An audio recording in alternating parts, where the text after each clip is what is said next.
President, can The we follow up on the criticism auto that I've pay? seen regarding, thank you, Mr. President. The criticism that I've seen, and I'm sure you've seen, regarding Elon Musk and your big, beautiful bill, what's your reaction to that? Do you think it in any way hurts passage in the Senate, which, of course, what is you're seeking? Well, look, you know, I've always liked Elon, and it's always very surprised. You saw the words he had for me, the words of, and he hasn't said anything about me that's bad. I'd rather have him criticize me than the bill, because the bill is incredible. It's the biggest cut in the history of our country. We've never cut. It's about 1.6 trillion in cuts. It's the biggest tax cut.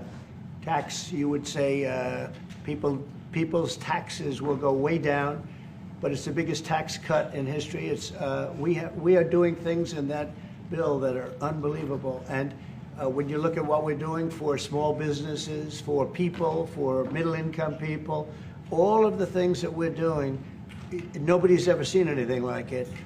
And, you know, Elon's upset because we took the EV mandate, and, you know, which was a lot of money for electric vehicles.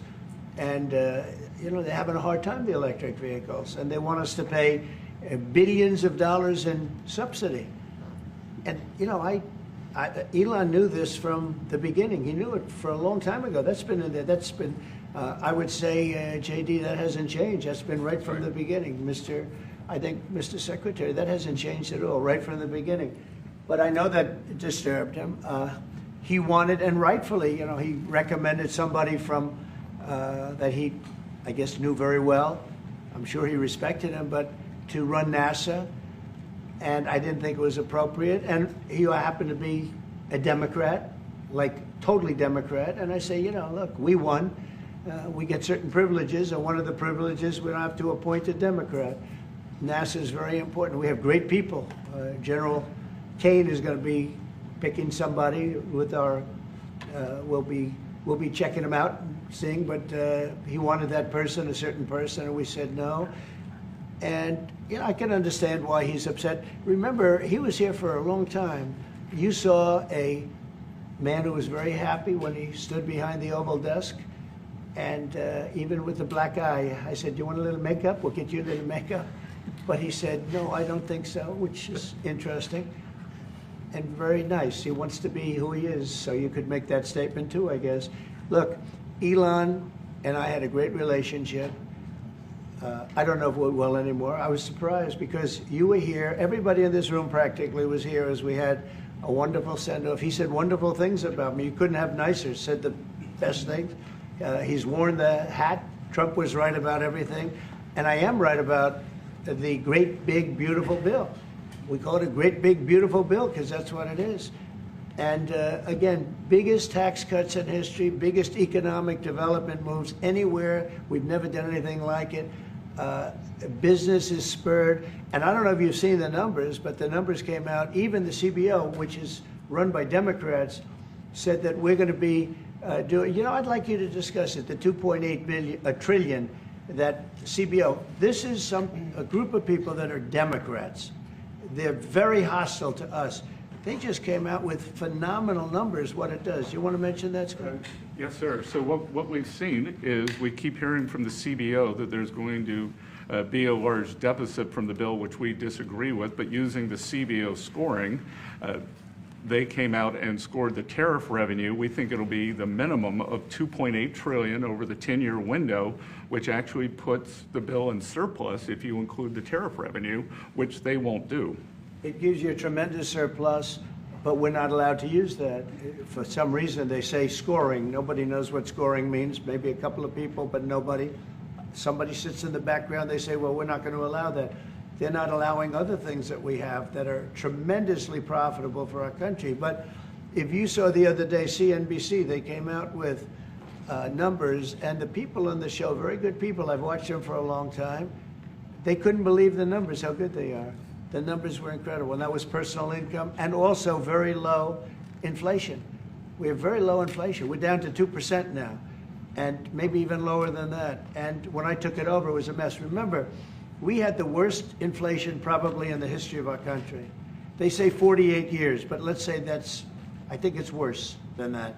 So we had the worst inflation in the history of our country under the Biden administration. Now we're down to a beautiful number, 2%. You'd actually like to keep it there. Better than 0 is 2%. It's going down maybe to 1, and 1% is like perfect. That's perfect. You don't want to have 0 for certain reasons that nobody is very interested to listen to. But we have almost perfect inflation. Grocery prices are down. Everything. Remember eggs? Eggs. We weren't going to buy another egg for the next 20 years. They were so expensive, right? Remember? You guys all hit me about eggs. Eggs have come down 400%. Everybody has eggs now. They're having eggs for breakfast again. But if you look at gasoline, very important. I think always the most important because it's the energy is the biggest factor. That's what happened. He screwed up our energy policy, and everything went up because energy went up. But now energy is way down, and they have states where you're at $1.98 a gallon for gasoline. So the costs have come way down, and one of the things I ran on was that. I ran on the border. We have the best border in the history of our country, 99.99%. It was last week, 3 people came in, 2 of them for medical reasons. We let them in because one of them had a heart attack. I think it was a nice thing to do, and one of them had something else. So we've never had, I had very good numbers for 4 years, but we really topped it. And I want to thank Christie and Tom Homan. They've done a fantastic job, but nobody mentions that anymore. Remember, a few months ago, the border was a total disaster. People were coming in by the hundreds of thousands of people a day, a week, a month. I mean, we had a month, 2 million people came in 1 month. The border was being overrun, and a lot of bad people, criminals, murderers, drug dealers. We had some of the worst people in the world coming in from all over the world. It's totally closed. And you know what? People are coming into our country, but they're coming in legally. So we've done a great job. Elon knew that. Elon endorsed me very strongly. He actually went up and campaigned for me.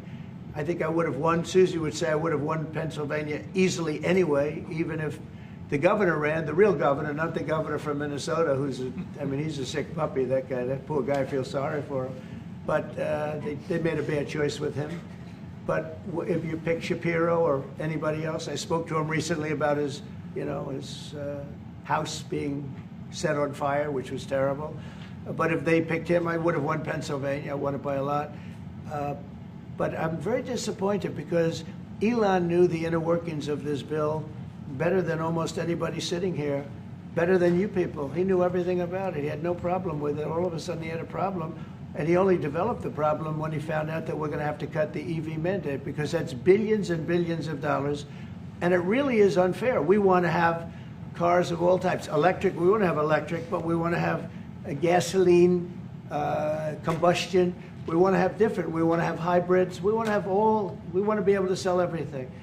And when that was cut, and Congress wanted to cut it, he became a little bit different. And I can understand that. But he knew every aspect of this bill. He knew it better than almost anybody. And he never had a problem until right after he left. And if you saw the statements he made about me, which I'm sure you can get very easily, it's very fresh on tape, he said the most beautiful things about me. And he hasn't said bad about me personally, but I'm sure that'll be next. But I'm very disappointed in Elon. I've helped Elon a lot. Mr. President, I just want to clarify, did he raise any of these concerns with you privately before he raised them publicly? And this is the guy you put in charge of cutting spending. Should people not take him seriously about spending now? Are you saying this is all sour grapes? No, he worked hard, and he did a good job. And I'll be honest, I think he misses the place. I think he got out there, and all of a sudden he wasn't in this beautiful Oval Office, and he's got nice offices too. But there's something about this one. I was telling the Chancellor, this is where it is. People come in here, even from Germany.